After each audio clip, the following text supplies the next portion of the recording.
Iya. Ayo Muhammad Kafi, mana videonya dibuka? Perlon dari tadi nggak buka video? Rai, Naufal, Aini. Tua kelasnya siapa nih? Tua kelas siapa? Sudah dipilih belum sama Bu Agni ketua kelas? Halo? Ketua kelasnya siapa? Dengar suara ibu? Halo? Pak Is, buka videonya Mas. Perlan, Noval, Aini, Dava. Ayo dibuka videonya. Dava. Nomor berapa absennya Dava?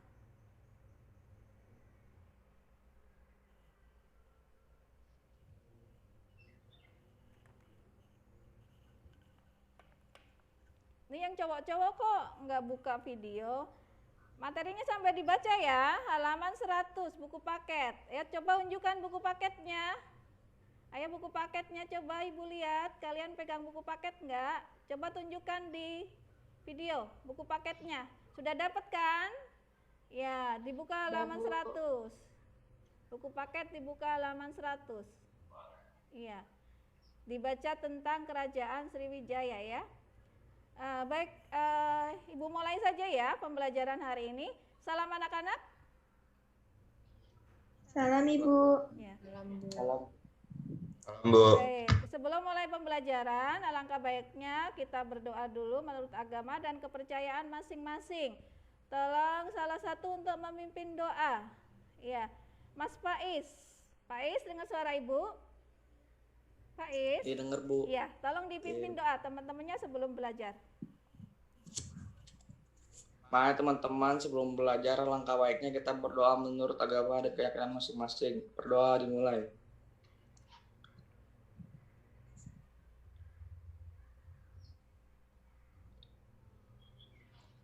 Doa selesai. Ya, baik. Ya, Bu. Terima kasih Mas Faiz ya. Salam dan bahagia. Ya, sampai dibuka aja itu moodnya dibuka aja. Jadi kita tinggal diskusi kali materi kan sudah Ibu sampaikan di GCR dan kamu bisa buka yaitu materi tentang Kerajaan Sriwijaya ya. Jadi hari ini kita akan belajar materi mengenai Kerajaan Sriwijaya. Ya. Siapa yang tahu Kerajaan Sriwijaya itu letaknya di mana?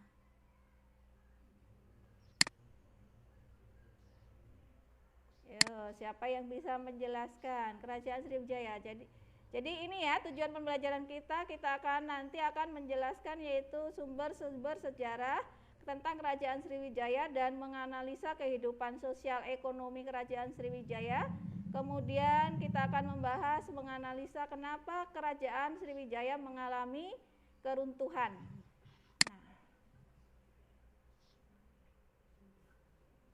Nah, tentang Kerajaan Sriwijaya.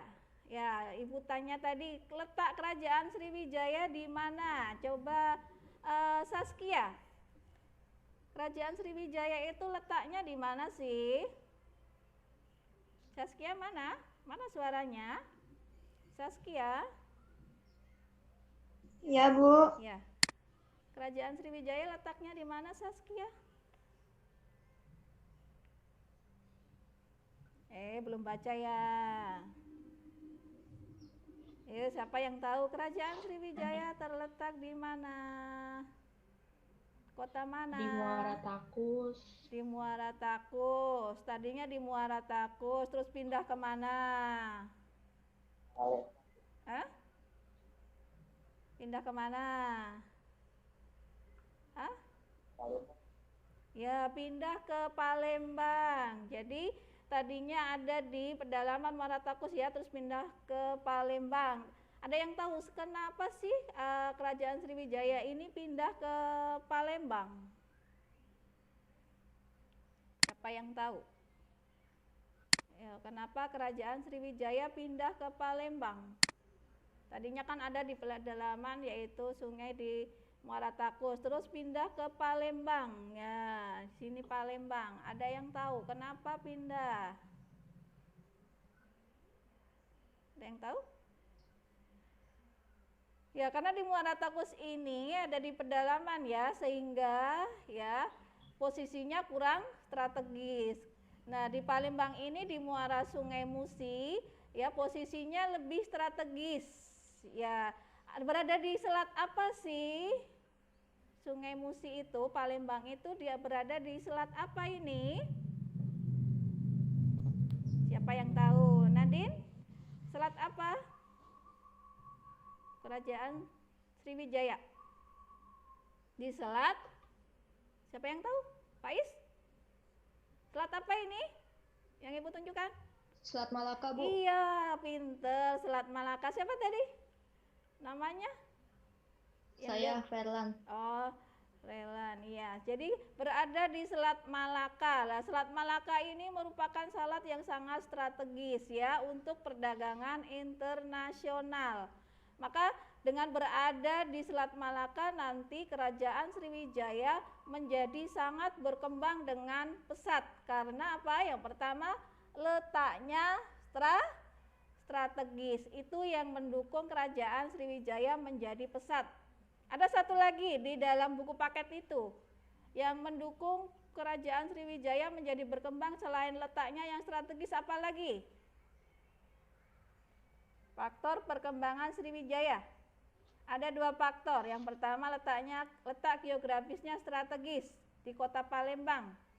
Karena itu dilalui oleh jalur perdagangan internasional, yaitu perdagangan dari India menuju ke Cina, ya, melalui lautan Kepulauan Indonesia yang melalui Selat Malaka. Jadi pada waktu itu rajanya siapa namanya sesuai dengan prasasti Kedukan Bukit. Siapa yang sudah baca isi prasasti Kedukan Bukit? Ayo, siapa yang sudah baca? Kan sumber-sumbernya berupa 7 buah prasasti. Ya, salah satu prasastinya yaitu prasasti Kedukan Bukit. Isinya apa? Ayo, siapa yang tahu isi prasasti Kedukan Bukit? Menerangkan seseorang bernama Dapunta Hyang Iya. mengadakan perjalanan suci. Ya, di situ berarti raja dari Kerajaan Sriwijaya bernama Dapunta yang mengadakan perjalanan suci. Perjalanan suci itu untuk memperluas kerajaan. Kan di situ dikatakan yaitu membawa tentara 20.000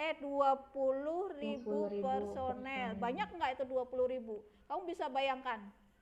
Berarti mempunyai angkatan laut yang kuat. Iya, angkatan lautnya kuat. Maka nanti Kerajaan Sriwijaya itu selain letaknya strategis juga mempunyai angkatan laut yang sangat kuat sehingga bisa menguasai daerah-daerah di Kepulauan Indonesia. Ya, jadi raja yang pertama bernama Dapuntayang ya. Selain membangun kerajaannya, nanti juga mengembangkan yaitu pembangunan untuk sarana ibadah itu. Pembangunan sarana ibadah itu yaitu sebuah taman yang disebut Sri Krestra. Itu di dalam prasasti apa? Siapa yang tahu? Siapa yang tahu? Isi prasasti apa? Pembangunan Taman Sri Krestra. Ya. Pembangunan itu di prasasti Talang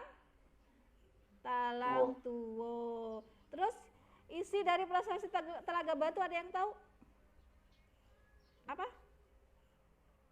Isi prasasti Telaga Batu. Katanya buka buku kok nggak tahu. Ayo. Tentang pembangunan sebuah taman, Bu, yang disebut Sri Sentra. Ya, itu adalah isi prasasti Talang Tuwo ya. Kalau prasasti Telaga Batu isinya mengenai kutukan bagi orang yang mereka berbuat jahat. Berarti kalau di situ kutukan itu apa sih kalau zaman sekarang namanya? Jadi selain mempunyai angkatan laut yang kuat, terus posisinya strategis, yang membuat kerajaan itu berkembang pesat, juga seorang raja itu memimpin dengan sangat-sangat tegas. Ketegasannya di mana? Itu kutukan itu sama dengan sanksi untuk menegakkan hukum kepada orang-orang yang berbuat kesalahan. Jadi selain posisinya strategis, rajanya juga sangat tegas dan juga mempunyai angkatan laut yang kuat. Itu yang nanti membuat kerajaan Sriwijaya ini berkembang pesat.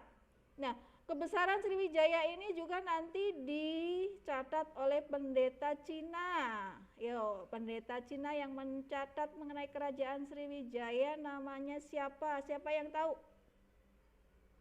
Ini berarti kalau catatan orang asing itu sumber dari luar negeri. Kalau sumber dari dalam negeri itu sumber-sumbernya berupa 7 buah prasasti.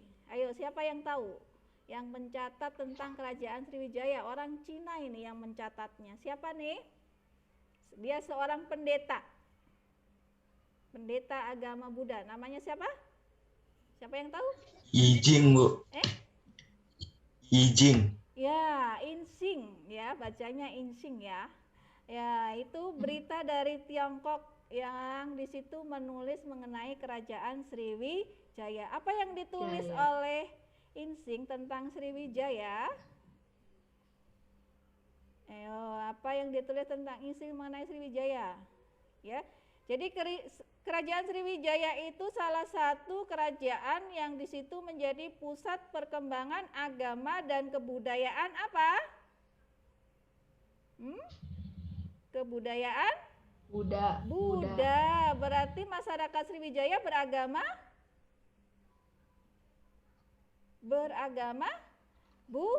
Buddha. Jadi kerajaan Sriwijaya bercorak Buddha. Ya, itu menurut pendapat siapa? Pendapat Insing yang pada waktu itu dia seorang pendeta juga menyebarkan agama Buddha di Sriwijaya. Ya, Sriwijaya ini nanti menjadi pusat perkembangan agama Buddha di Asia Tenggara ya. Nah, Insing juga mengatakan bahwa kerajaan Sriwijaya di situ letaknya sangat strategis untuk perdagangan dan pelayaran internasional, baik dari India ke Cina maupun sebaliknya dari Cina ke India, sehingga banyak nanti pedagang-pedagang yang singgah di yaitu kerajaan Sriwijaya. Kalau menurut pendapat Codes tentang ini juga orang asing penulis yaitu orang asing yang mengatakan mencatat mengenai kerajaan Sriwijaya itu bahwa letaknya ada di Sungai Musi atau dekat di Palembang. Nah, kalau menurut Codes itu ya kerajaan Sriwijaya berkembang menjadi kerajaan maritim yang terbesar di Asia Tenggara. Setuju nggak dengan pendapat Codes? Setuju nggak? Kalau syarat sebuah kerajaan maritim itu apa sih? Ada yang tahu? Kerajaan maritim. Ayo, yang dimaksud dengan kerajaan maritim ini apa? Ada yang tahu? Itu ada di pertanyaan loh. Apa yang dimaksud dengan kerajaan maritim? Ada yang tahu? Ada yang tahu nggak? Coba Nala mana? Nala? Ya, Bu. Ya. Terletak di daerah pesisir. Ya, letaknya di daerah pesisir, berarti di tepi pantai. Kalau di tepi pantai itu mengembangkan apa? Mudah nggak berhubungan dengan orang lain, bangsa lain, sehingga mudah berhubungan dengan bangsa lain. Untuk apa? Untuk melakukan kegiatan Jadi yang dikembangkan kerajaan Sriwijaya ini dari sektor perdagangan internasional. Kalau perdagangan internasional melalui laut itu biasanya banyak kapal-kapal yang singgah di kerajaan Sriwijaya. Kalau kapal singgah itu bayar nggak sih pajak ke suatu negara? Bayar pajak nggak kapal asing yang masuk? Bayar pajak enggak? Bayar bea cukai enggak? Nah, dari situlah nanti Kerajaan Sriwijaya mendapat pemasukan dari kegiatan sektor perdagangan dan pelayaran. Di samping menguasai jalur perdagangan dan pelayaran internasional, nanti Kerajaan Sriwijaya ini juga bisa menguasai yaitu wilayah-wilayah hampir seluruh di kepulauan Indonesia. Wilayahnya sangat luas karena mempunyai angkatan laut yang kuat, sehingga Kerajaan Sriwijaya ini nanti disebut kerajaan yaitu nasional yang pertama di Indonesia. Jelas? Ada yang ditanyakan? Jadi Kerajaan Sriwijaya disebut kerajaan nasional yang pertama di Indonesia. Alasannya apa tadi Pak Is?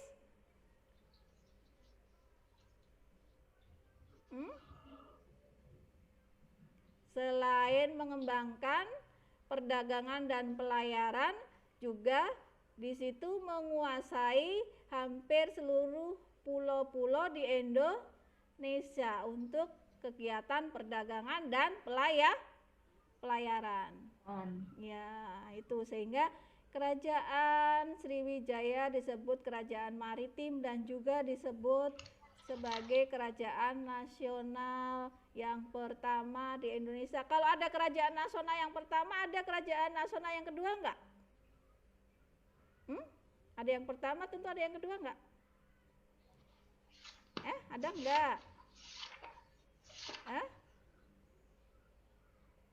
Nah, ini adalah prestasi-prestasinya. Jadi nanti kerajaan nasional yang kedua di Nusantara itu yaitu kerajaan Majapahit. Nah, itu belum kita bahas ya. Karena dalam pertemuan kemarin kita baru membahas kerajaan Mataram ya. Mataram kuno. Ingat Mataram itu juga nanti ada dua ya, Mataram kuno dengan Mataram Islam.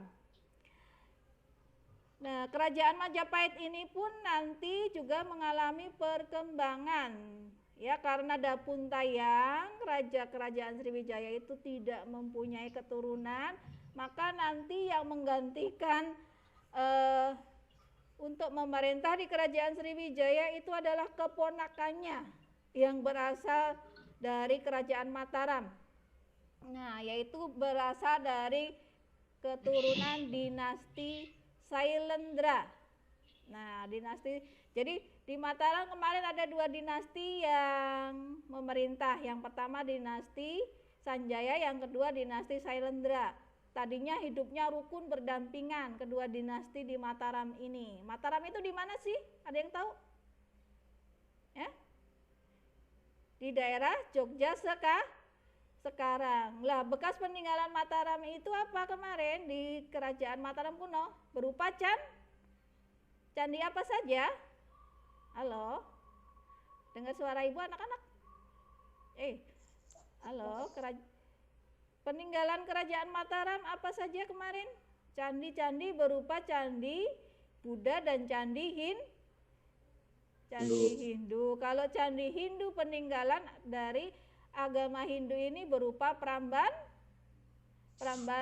Candi Dieng, terus juga ada berupa candi yang bercorak Buddha, yaitu candi Buddha apa? Candi Borobudur. Jadi pada waktu itu kerajaan Mataram ada dua dinasti yang memerintah. Tadinya hidup berdampingan secara rukun, tapi setelah Rakyat Pikatan memerintah ingin menyatukan kedua dinasti ini dengan menikahi Pramodawardhani. Nah, maka pernikahannya disebut pernikahan politik. Ya, karena menyatukan dua keluarga dalam satu kerajaan. Tapi lama-lama mereka saling perang saudara. Nah, perang saudara ini dimenangkan oleh Rakyat Pikatan dan istrinya Pramodawardhani, sehingga adik daripada Pramodawardhani ini yaitu Bala Putra Dewa hijrah ke Sumatera. Dia masih keponakan dari Dapuntayang ini. Karena Dapuntayang tidak mempunyai keturunan, maka nanti karena ponakannya datang dari Jawa dan dia sangat mumpuni untuk menjadi seorang pemimpin, maka diangkatlah Bala Putra Dewa ini sebagai raja di kerajaan Sriwijaya. Jaya. Sehingga dengan dipimpin oleh Bala Putra Dewa ini, kerajaan Sriwijaya menjadi kerajaan yang sangat besar dan sangat berpengaruh di Asia Tenggara. Nah, kebesaran ini tidak lepas dari yaitu kondisi sosial budaya masyarakat. Jadi ketika mencapai puncak kejayaannya, rajanya bernama siapa? Ketika Sriwijaya mencapai puncak kejayaan, rajanya bernama siapa? Ayo, nggak dengerin ya? Dengar nggak sih penjelasan Ibu? Halo, Pak Is, dengar penjelasan Ibu? Pak Is? Pak Is mana? Buka moodnya. Halo anak-anak. Halo. Ibu bicara sama siapa ini? Kok nggak ada yang buka? Nala? Nadine? Ya, Bu. Ya. Ya. Ketika kerajaan Sriwijaya mencapai puncak kejayaan, diperintah siapa tadi? Bala Putra Dewa. Iya, Bala Putra Dewa itu ponakan dari Dapuntayang yang berasal dari Mataram kuno, yaitu berasal dari keluarga atau dinasti Sailendra yang beragama Buddha. Jadi ya, di bawah kepemimpinan Bala Putra Dewa ini, kerajaan Sriwijaya menjadi kerajaan yang sangat besar dan bertambah kuat. Sehingga kerajaan Sriwijaya, kondisi sosial ekonomi masyarakatnya itu nanti bertambah pesat, ya. Di mana kondisi sosialnya masyarakat itu memeluk agama Buddha, dan di Asia Tenggara Sriwijaya ini sebagai pusat perkembangan agama Buddha. Selain perkembangan agama Buddha yang berkembang di sana, yaitu perdagangan internasional. Jadi dari perdagangan internasional ini masyarakat banyak membuka yaitu sektor-sektor bisnis. Ya, kalau untuk pendapatan negara berupa bea cukai barang. Jadi kapal yang masuk itu harus membayar bea cukai. Karena sudah membayar bea cukai, nanti kerajaan Sriwijaya harus di situ yaitu menjamin keamanan para pedagang dengan angkatan laut yang kuat. Ya, jadi kapal-kapal itu membayar bea cukai, ya, maka yang dituntut apa? Yaitu berdagang dengan aman, tidak ada yaitu nanti gangguan dari para perompak. Nah, itu ya.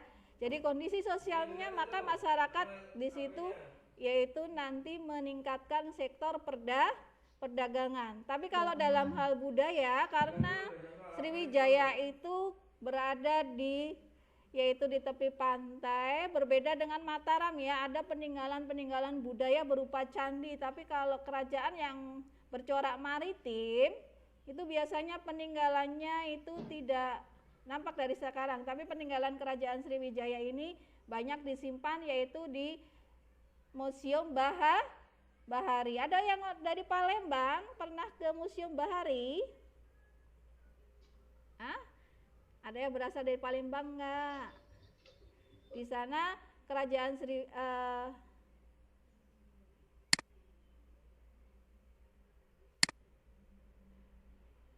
ya, jadi peninggalan budaya kerajaan Sriwijaya di sana disimpan di Museum Bahari ya. Kok keputus?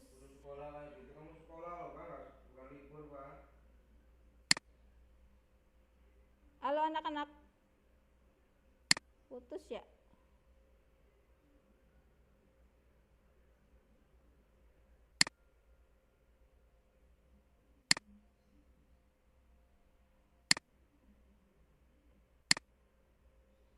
Waduh, sinyalnya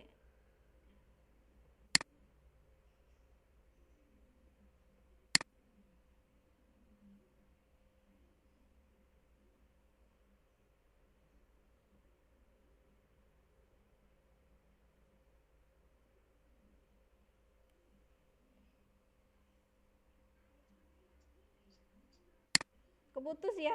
Mohon maaf, ini sinyalnya agak mengalami gangguan ya. Salam anak-anak, dengar? Masih dengar Ibu? Halo?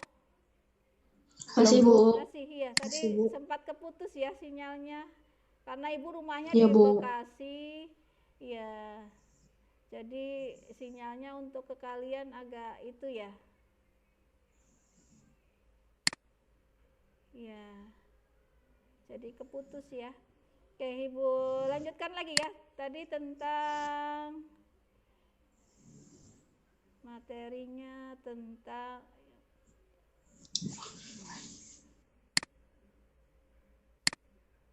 ya, sampai kondisi sosial ekonomi. Jadi kondisi sosial ekonomi masyarakat Sriwijaya ini ya sangat maju ketika dipimpin oleh Bala Putra Dewa ya. Nah, tapi dalam perkembangan selanjutnya nanti kerajaan Sriwijaya ini mengalami kemunduran. Nah, kemunduran ini juga nanti ya didukung sebenarnya oleh faktor politik dan juga faktor ekonomi. Nah, faktor ekonomi apa? Di mana kerajaan Sriwijaya ini karena letaknya di tepi pantai maka mengalami yaitu pendangkalan pantai. Lah itu materinya kalian bisa buka halaman 109 tentang kemunduran kerajaan Sriwijaya. Yang pertama itu yaitu karena apa? Terjadi pendangkalan pantai di aliran Sungai Musi sehingga kapal-kapal dari asing tidak bisa singgah di kerajaan Sriwijaya. Maka ya letaknya semakin jauh dari perdagangan internasional sehingga nanti banyak kerajaan-kerajaan yang melepaskan diri dari kerajaan Sriwijaya. Selain itu kerajaan Sriwijaya juga nanti mengalami ini faktor politik ya, yang B itu berarti kerajaan Sriwijaya mengalami penyerangan dari kerajaan Singasari itu dari Jawa Timur. Juga selain diserang oleh kerajaan Singasari dari Jawa Timur, nanti juga diserang oleh kerajaan dari Cina yaitu di bawah pimpinan Kublai Khan. Terus juga mulai masuk yaitu agama Hindu Buddha. Jadi mulai masuk nanti pengaruh Hindu Buddha. Ya. Bukan pengaruh Hindu Buddha, maaf, yaitu pengaruh Islam. Ya, sekitar yaitu abad ke-13 itu Islam nanti mulai masuk di Indonesia dengan ramai, maka nanti muncul kerajaan-kerajaan yang bercorak Islam. Nah, yang E itu karena kemunduran di bidang yaitu nanti letaknya itu mengalami pendangkalan, maka nanti biaya cukai di kerajaan Sriwijaya itu semakin mahal untuk menambah pemasukan negara. Nah, di samping itu juga nanti ada serangan dari kerajaan Majapahit. Kerajaan Majapahit ini merupakan cikal bakal yaitu penerusan dari kerajaan Singasari. Nah, itu mengenai kerajaan Sriwijaya. Ada yang mau ditanyakan? Ada yang mau ditanyakan? Anak-anak? Ada yang ditanyakan?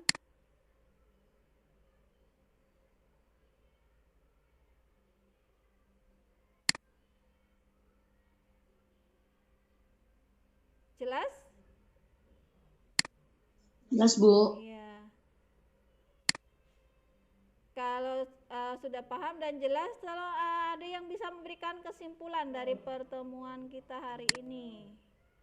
Ayo, Fadila.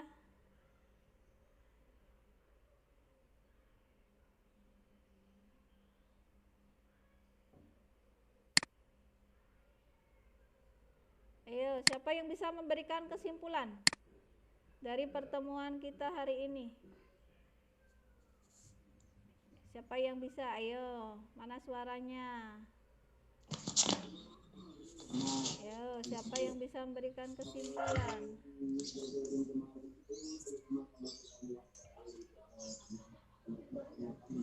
Ya, ayo siapa yang bisa memberikan kesimpulan? Halo, anak-anak? Ya, apa kesimpulan yang bisa diambil dari pertemuan ini? Halo? suaranya kecil sekali, itu siapa ya? Ya, Ersa Kurniasi. Ya, ayo suaranya yang keras. Jadi kesimpulan pada pertemuan ini bahwa Sriwijaya itu terletak yaitu letaknya strategis.